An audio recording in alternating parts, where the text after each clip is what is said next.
ಜಗತ್ತಿನ ಎಲ್ಲ ವ್ಯವಹಾರಗಳನ್ನು ನಿಯಂತ್ರಿಸುವುದಕ್ಕಾಗಿ ನಿರ್ವಹಿಸುವುದಕ್ಕಾಗಿ ಆದಿಮಾಯೆಯಿಂದ ನೇಮಿಸಲ್ಪಟ್ಟವರು ನಾವು ತ್ರಿಮೂರ್ತಿಗಳು. ಹಾಗೆಂದು ಮೂರೂ ಗುಣಗಳು ತ್ರಿಗುಣಗಳನ್ನು ಮೂರೂ ಮಂದಿಯಲ್ಲಿ ಹಂಚಿಕೊಟ್ಟಳು ಅಂತ ಲೋಕ ಹೇಳಿದರು. ಮೂವರಲ್ಲಿ ಮೂರು ಗುಣಗಳು ಎರಕವಾಗಿರುವುದನ್ನು ನಾವು ಕಾಣುವುದಕ್ಕೆ ಸಾಧ್ಯ. ಕಾಯುವ ದೇವರಲ್ಲಿ ಕೊಲ್ಲುವ ಸಾಮರ್ಥ್ಯವೂ ಅಡಗಿರ್ತದೆ. ಕೊಲ್ಲುವವನು ಅಂತ ಯಾರನ್ನು ನಾವು ಕಾಣ್ತೇವೋ ಅವನಲ್ಲಿ ಕಾಯುವ ಗುಣವೂ ಇದೆ ಅನ್ನುವುದನ್ನು ನಾವು ಕಾಣ್ತೇವೆ.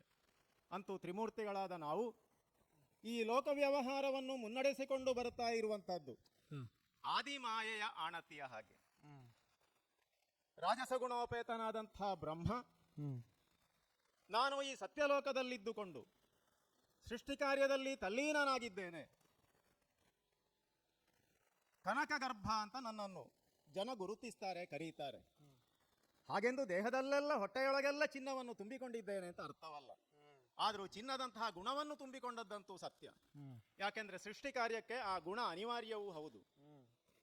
ಹೀಗಿರ್ತ ಈ ಸತ್ಯಲೋಕದಲ್ಲಿ ನೆಮ್ಮದಿಯಿಂದ ಇರುವಂತಹ ಕಾಲಕ್ಕೆ ನನಗೆ ಬಹಳ ಹೆಮ್ಮೆ ಅನ್ನಿಸುವಂಥದ್ದು ವಿದ್ಯಾದಿ ದೇವತೆಯಾದಂತಹ ಶಾರದೆಯೂ ನೆಲೆ ನಿಂತ ಸ್ಥಾನ ಇದು ಎಂಬುದಾಗಿ.